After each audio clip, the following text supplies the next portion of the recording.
আমরা সামনে ক্ষমতায় গেলে কিভাবে রাষ্ট্র পরিচালনা করব সেটা জনগণকে আমরা জানাবো এবং জনগণ যদি আমাদেরকে সেই ম্যান্ডেট দেয়, ম্যান্ডেটের বাইরে তো আমরা যাব না। জনগণ যতটুকু ম্যান্ডেট দেবে আমরা এর মধ্যেই থাকবো, এর বাইরে যাওয়ার শক্তি সামর্থ্য তো নাই। আরেকটা ব্যাপার হলো যে এখানে আর জনগণ যদি চায় তো সেক্ষেত্রে তো কারো কোনো বাধা দেওয়ার কিছু নাই। জনগণ যেটা চাবে সামনে রাষ্ট্র সেভাবেই চলবে। আসলে প্রথমত আপনি যেই কথাটা বলছেন যে ইসলামকে দুই ভাগে বিভক্ত করা, যে সুফিবাদ আর সংস্কারবাদ, ইসলাম তো ইসলামই, ইসলামে আলাদা ঐক্যবদ্ধ ইসলাম, ঐক্যবদ্ধ ইসলামটা হলে একটা আদর্শ। তো এখানে হ্যাঁ চর্চার কারণে হয়তো মনে হতে পারে এটা কেমন ইসলাম, যেমন আজিজ ভাই তিনিও ইসলাম চর্চা, আপনাদের দলের উনি মুসলমান, আজিজ ভাই মুসলমান না, উনিও তো ইসলাম চর্চা করেন, আমিও করি, আপনিও হয়তো ইসলাম চর্চা করেন। আপনাদের ভিতর থেকে এই জন্য বলি এক একজন এক একভাবে চর্চা করার কারণে ইসলাম কিন্তু বিভক্ত হয়ে যায় না, কাফের ঘোষণা করা যায় না। ইসলাম ইসলামের জায়গায় আছে। এখন হয়তো ইসলামটাকে এক একজন এক একভাবে তারা চর্চা করে, সেটা ঠিক আছে, এই জন্য ইসলাম বিভক্ত হয়ে যায় না। হ্যাঁ, তবে এখানে যেই বিষয়টা যে এখানে তারাও ইসলামকে বাস্তবায়নের জন্য তারা একভাবে কাজ করছে, আমরা একভাবে কাজ করছি, কাজের ভিন্নতা থাকতেই পারে, কিন্তু ওভারঅল আমরা ইসলামের সমহান আদর্শের আলোকে একটা রাষ্ট্র একটা সমাজ দেখতে চাই। এখন দেখার মানে দেখতে চাওয়ার পেছনে ওনাদের অ্যাপ্রোচটা একরকম, আমাদের অ্যাপ্রোচটা একরকম, ওনাদের কর্মসূচিটা হয়তো এক ধরনের, আমাদের কর্মসূচিটা ডিফারেন্ট।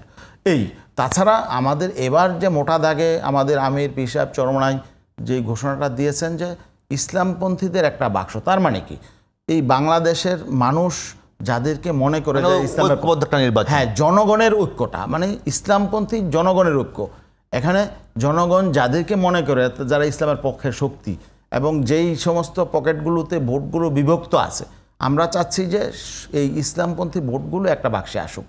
এটা হলো আমাদের। আপনাদের কাছে কি এরকম কোনো মানে এমনিতে কোনো সমীক্ষা আছে কিনা যে ইসলামপন্থী ভোট বাংলাদেশে এখন বেড়েছে বা আপনারা সরকারে যেতে পারবেন বা ভালো করতে পারবেন?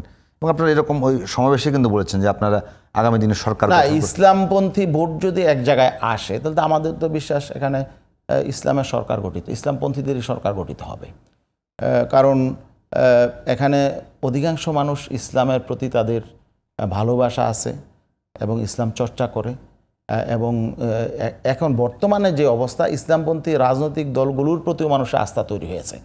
কারণ অতীতে যারা দেশ পরিচালনা করেছে তাদেরকে মানুষ বারবার দেখেছে, এক একটা দলকে 2 বার 3 বার 4 বার পরীক্ষা করেছে, এদের প্রতি আর আস্থা নেই। কারণ এই যে দেখেন জুলাই অভ্যুত্থানটা, এই জুলাই অভ্যুত্থানে কিন্তু রাজনৈতিক দলগুলো ক্রেডিট নেওয়ার কিছু নেই। এটা নিয়ে জুলাই অভ্যুত্থানকে কেন্দ্র করে রাজনৈতিক দলগুলো গর্ববোধ করতে পারে না, কারণ রাজনৈতিক দলগুলোর ব্যর্থতার উপরেই কিন্তু এই অভ্যুত্থানটা হয়েছে, তাই না? এখন অতীতে যারা দেশ পরিচালনা করেছে তারা তো ব্যর্থ হয়েছে, তারা সুশাসন দিতে ব্যর্থ হয়েছে, মানুষের জীবন মান উন্নত করতে ব্যর্থ হয়েছে এবং জাতিকে ঐক্যবদ্ধ করতে তারা ব্যর্থ হয়েছে, এবং এখানে একটা আসলে গুড গভর্নেন্স প্রতিষ্ঠায় তারা ব্যর্থ হয়েছে। তো এর মধ্যে এখন এই ব্যর্থ যারা, তাদের তো নতুনভাবে বলার কিছু নেই।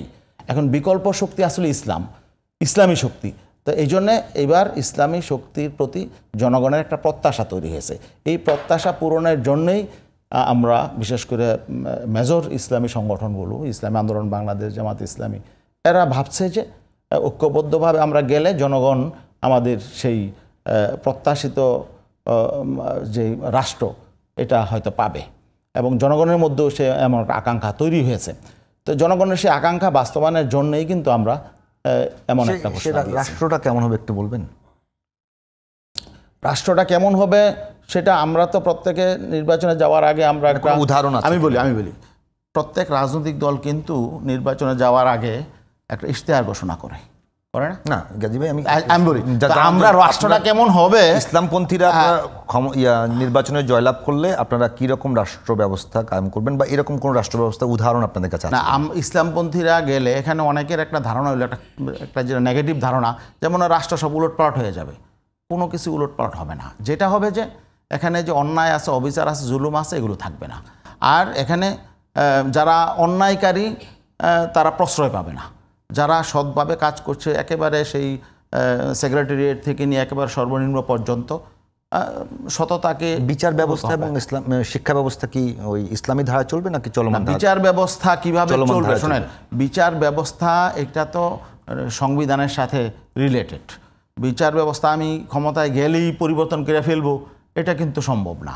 এই জন্য আমাদের তো ইশতেহার থাকবে, আমরা সামনে ক্ষমতায় গেলে কিভাবে রাষ্ট্র পরিচালনা করব সেটা জনগণকে আমরা জানাবো, এবং জনগণ যদি আমাদেরকে সেই ম্যান্ডেট দেয়, ম্যান্ডেটের বাইরে তো আমরা যাব না। জনগণ যতটুকু ম্যান্ডেট দিবে আমরা এর মধ্যেই থাকবো, এর বাইরে যাওয়ার শক্তি সামর্থ্য তো নাই।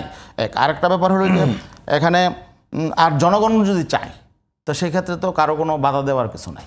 জনগণ যেটা চাবে সামনে রাষ্ট্র সেভাবেই চলবে। ফেসিবাদী শক্তির পতনের আন্দোলনে একেবারে মাঠে আমরা হইলাম ছাত্রদের পাশাপাশি রাজনৈতিক দল হিসেবে আমরা ছিলাম, এটা সত্য, এটা ঠিক আছে, অতএব আমরা ফেসিবাদী শক্তির সহযোগী ছিলাম। আজিজ ভাই আগে ওই কথাটা বলেছে, এটা সঠিক না, আমি ওনার সাথে তর্কে যেতে চাই না। এটা জনগণ ডিসাইড করবে। আচ্ছা, জনগণ ডিসাইড করবে। 18 সালের একটা উদাহরণ উনি দিয়েছেন। আসলে আওয়ামী লীগ কি আমাদেরকে প্রতিদ্বন্দ্বী মনে করেছে? আপনি আঘাত করবেন কাকে? আমাদেরকে তো আওয়ামী লীগ মনে করেছে আমরা তাদের মূল প্রতিদ্বন্দ্বী না, অতএব আমাদের পোস্টার তারা ছিঁড়বে কেন? তাদের প্রধান প্রতিদ্বন্দ্বী ছিল বিএনপি, অতএব তারা বিএনপিকে তারা ফাইট করছে। অতএব আজিজ ভাই একজন সিনিয়র সাংবাদিক, এই বিষয়টা তো বোঝা উচিত। আমাদেরকে কেন তারা উত্তপ্ত করবে? আমরা স্যার আরও তো অনেকে ছিল, ছিল না তো ছিল। তো এখন নির্বাচন হালাল হারামের প্রশ্ন হলো, সেই নির্বাচনের পরে কারা পার্লামেন্টে গেল? পার্লামেন্টে তো বিএনপি ওনার পছন্দের পার্টি, তারা 6 জন এমপি পার্লামেন্টে গেল। তাহলে তো এই পার্লামেন্টটাকে তো হালাল করেছে বিএনপি। আমরা তো নির্বাচনের ফলাফল বর্জন করেছি, নির্বাচনকে হারাম করে ফেলছি। ওনারা 2022 সালের 10ই ডিসেম্বর পর্যন্ত সেই পার্লামেন্টটাকে হালাল করে রেখেছে। অতএব সেই জায়গাটা তো উনি বলে না, উনি ওনার পক্ষে যেতে। আরেকটা বিষয় হলো, আমি একটা কথা বলি, উনি একটা চমৎকার কথা শেষে বলেছেন যে রাজনীতিতে যতক্ষণ সৎ লোক এখানে নেতৃত্বে না আসবে অতক্ষণ পর্যন্ত দেশ সঠিকভাবে আসবে না। আমরা সেই কথাটাই বলছি।